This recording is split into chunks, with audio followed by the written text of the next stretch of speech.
강쌤이야. 최근 몇 년 동안 금값이 계속 상승하고 있어서인지 금 투자에 대해서 관심이 고조되고 있어.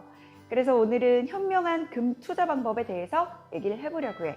금 투자 방법은 금은방에서 금 두꺼비를 사는 방법, 은행에서 골드바를 사거나 골드 예금을 하는 방법, 그리고 증권거래소에서 금에 투자하는 방법으로 나눌 수가 있는데 어떤 방법이 가장 좋을지 알아볼까?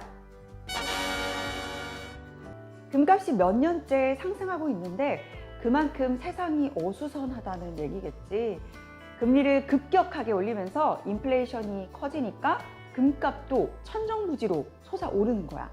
그런데 관점을 달리해서 보면 금이 많이 올라 더 오르길 바라며 투자하는 게 아닌 내가 가진 자산의 30% 정도는 만약을 대비해 금으로 투자하는 게 필요할 것 같아.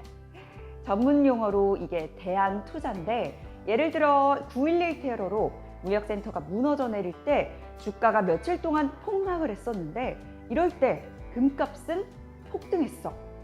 북한과 관계가 험악해질 때도 금값은 상승하고 IMF나 세계 금융위기 때에도 금값은 어김없이 상승을 했단 말이지.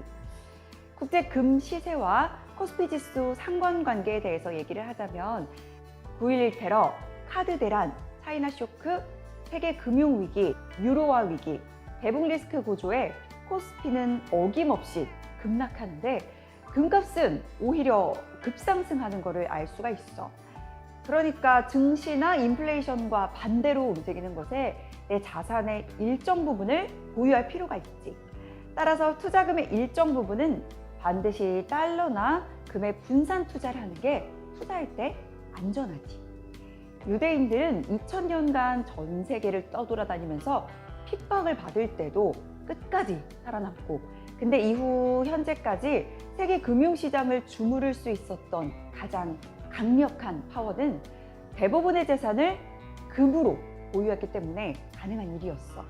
이제부터 영원한 안전자산인 금에 투자하는 실제적인 방법에 대해서 자세하게 얘기를 해볼게.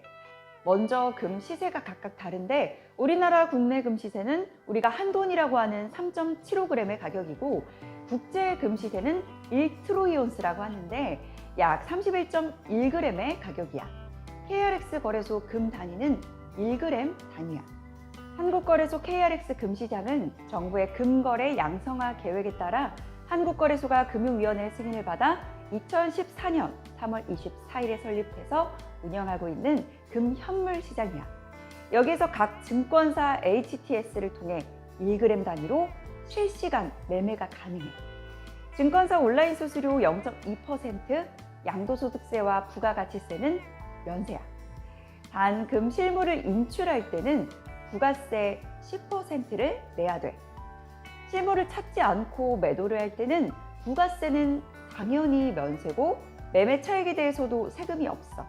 각 은행의 골드뱅킹이 가능한데 거래소 수수료도 1에서 5%로 매우 비싸고 매매 차익에 대한 배당소득세 15.4%를 납부를 해야 돼서 KRX 금시장이 생긴 이후로는 은행 골드뱅킹은 상대적으로 수수료가 너무 비싸.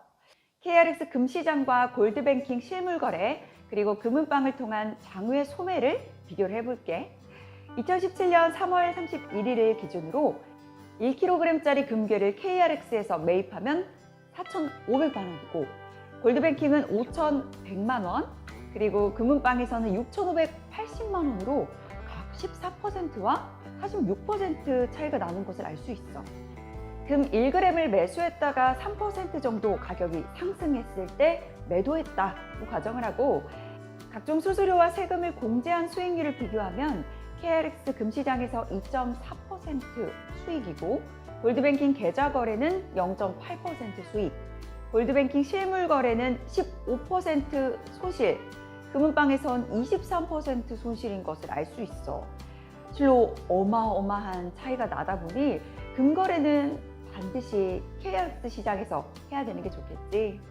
골드바는 거래 대상은 99.99%의 순금을 1kg 또는 100g의 골드바야. 장중거래 단위는 1g 단위로 거래가 가능하지만 실물을 인출할 때는 1kg과 100g 단위로 사전에 정한 대로 인출이 가능해. 매매 시간은 주식시장보다 1시간 늦은 오전 10시에 시작해서 오후 3시에 끝나. 금은방 실물은 디자인 비용, 세공 비용, 부가가치세 등이 포함돼서 거래하지만 KRX 시장에선 부가가치세 등 각종 비용을 제외한 순수 금 가격으로 거래가 가능하니까 차이가 꽤 나지. KRX 금을 거래하기 위해서는 본인이 직접 거래하는 증권사 지점에 방문해서 금 거래 전용 계좌를 별도로 만들어야 돼. 계좌를 만들면 주식 거래처럼 홈 트레이딩 시스템이나 핸드폰 MTS로 매수랑 매도를 쉽게 할 수 있어. 이 표는 한국투자증권에서 금거래 계좌 개설 시 금현물시장 매매거래 설명서인데 금현물시장 매매거래 위험성과 금현물시장에 대해서 자세하게 안내가 돼 있어. 한국투자증권 금현물 주문창인데 매수와 매도 그리고 호가창과 체결창이 보이지 나머지는 주식 거래랑 동일해. 달러나 금을 재테크로 할 때 평소에는 일정 금액을 매달 매수하는 게 좋아. 그렇게 분할 매수하다 보면 가격 변동 리스크는 어느 정도 해결돼. 그러다 급락할 때 매수량을 최대한 늘리고 급등할 때 적절히 분할 매도하면 돼. 구독하고 더 궁금한 주제가 있다면 꼭 댓글 남겨줘. 댓글 중에 10명을 추첨해서 김영 원장님 저서를 선물로 보내줄게. 그럼 안녕.